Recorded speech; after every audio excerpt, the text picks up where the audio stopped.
Merci beaucoup Novella Nikugizé. Nous avons le plaisir de recevoir dans le studio de la télévision rwandaise Monsieur Aimable Twahirwa, qui est donc expert en communication sur les changements climatiques.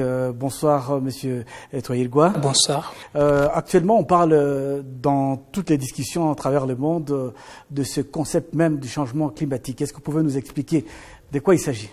Donc, comme vous le savez, le Rwanda, à l'instar de la plupart d'autres pays de l'Afrique subsaharienne, sont soumis aux conséquences des aléas climatiques. Et les conséquences se manifestent notamment dans différents secteurs comme l'agriculture, il y a la santé, il y a la sécurité alimentaire, il y a aussi les catastrophes naturelles, l'infrastructure. Tout ça, c'est une illustration qui montre combien les changements climatiques jouent un impact négatif sur la population et qui affectent notamment les populations vivant dans des zones rurales reculées.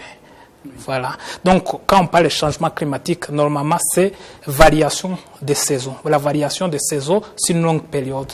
Donc, la variation des saisons se manifeste à travers les variations de chaleur et puis les pluies abondantes. Tout ça, c'est ce qu'on appelle le changement climatique. C'est une longue période. Et puis, le continent africain et l'Afrique en général, et les pays africains en général, donc, sont les plus affectés parce que les populations vivant dans des zones liquides ne sont pas capables de digérer l'information qui leur est livrée. Donc, il y a besoin que la population puisse accéder à l'information qui est mieux analysée, donc qui s'adapte dans le contexte local. Nous allons certainement revenir sur cet aspect communication, mais si vous voulez bien, pour nous des néophytes, on voudrait savoir à quoi est dû ces changements climatiques. On voit des saisons sèches beaucoup plus prolongées, entre-temps des saisons de pluie qui des fois changent. Et à quoi est dû ces changements brusques dans nos habitudes climatiques? Dans l'ensemble, on peut conclure que c'est d'abord l'activité humaine qui joue un impact direct sur le changement climatique. Si l'activité humaine joue un impact, ça veut dire que si jamais l'on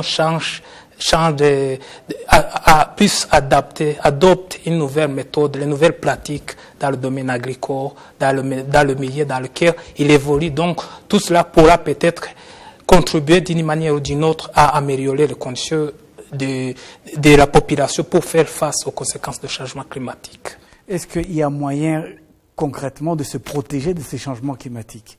Tout d'abord, il faut que l'information qui est livrée d'abord à cette population ne soit pas plus ou moins scientifique. Il faut que des rapports, disons, l'information qui est publiée par les chercheurs, les institutions de recherche, puisse être accessible aux paysans d'une manière qui est plutôt compréhensible et plutôt que la population, quelqu'un qui vit dans des zones rurales reculées, puisse mieux comprendre les conséquences qui peuvent éventuellement affecter d'une manière ou d'une autre dans sa région. L'actualité internationale reste marquée par l'ouragan Irma qui a balayé l'ensemble des pays, les îles des Antilles, Saint-Martin, Saint-Barthélemy, qui traversent en ce moment même les États-Unis, l'État de Floride, si je ne m'abuse. Est-ce qu'on peut comprendre un peu ce genre de phénomènes qui amènent des ouragans, des tempêtes tropicales?